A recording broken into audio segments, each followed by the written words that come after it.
காலம் பொன் போன்றது என்ற பழமொழிக்கேற்றாற்போல் நேரத்தை முறையாக செலவிடும் நீங்கள் இந்த புத்தாண்டில் செய்யும் அத்தனை செயல்களும் சிறக்கப் போகிறது. எவ்வளவு கடினமான செயலையும் திறன்படச் செய்யும் சக்தி படைத்தவர்கள் நீங்கள். துணிச்சல் மிகுந்த உங்களுக்கு எதிரில் நிற்பவர்கள் தோற்றுப் போவது உறுதி. குடும்பத்தில் சிறு சிறு பிரச்சனைகள் துளிர்விட்டாலும் நீரில் மிதக்கும் குமிழி போல் மறைந்து போய்விடும். உங்கள் கடின உழைப்பை இந்த பிரபஞ்சம் கண்கொண்டு பார்த்து உங்களுக்கு தகுந்த ஊதியத்தை கொடுக்கும். தன்னம்பிக்கை எனும் ஆயுதத்தை தாங்கி பிடித்தால் கவலையின்றி உங்களால் வாழ முடியும். இதுவரை காணாமல் போன உறவுகள் உங்கள் இல்லம் தேடி வரும் நேரம் வந்துவிட்டது. தெரியாதவர்களை நம்ப வேண்டாம். திருமண பாக்கியம் கைகூடி வரும். குழந்தை பாக்கியம் இல்லாதவர்களுக்கு குழந்தை வரம் கிட்டப் போகிறது. வேண்டா வெறுப்பில் இருந்த நண்பர்கள் உங்களை தேடி வருவார்கள். சமூகத்தில் ஒரு நல்ல இடத்தை பிடிக்கப் போகிறீர்கள்.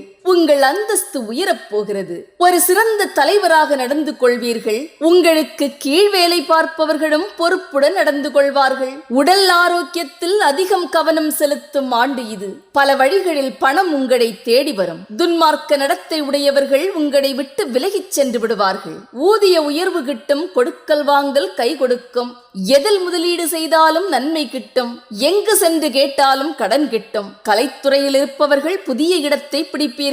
அத்தனை சூழ்நிலைகளும் உங்களுக்கு சாதகமாக அமையப் போகிறது. வண்டி வாகனம் வாங்கும் பலன் இருக்கிறது. கடன் தொல்லை ஒழியும். முயற்சி திருவினையாக்கும். தடைகளை முறியடித்து வெற்றியை காண்பீர்கள். கணவன் மனைவி உறவு அதிகரிக்கும். வீட்டில் சுபகாரியம் நடக்கும் ஆண்டு இது. அம்மன் கோவிலுக்கு சென்று நல்லெண்ணெய் தீபமேற்றி எலுமிச்சை மாலை சாத்தி வழிபட்டால் கூடுதல் பலன் கிட்டும். நன்றி.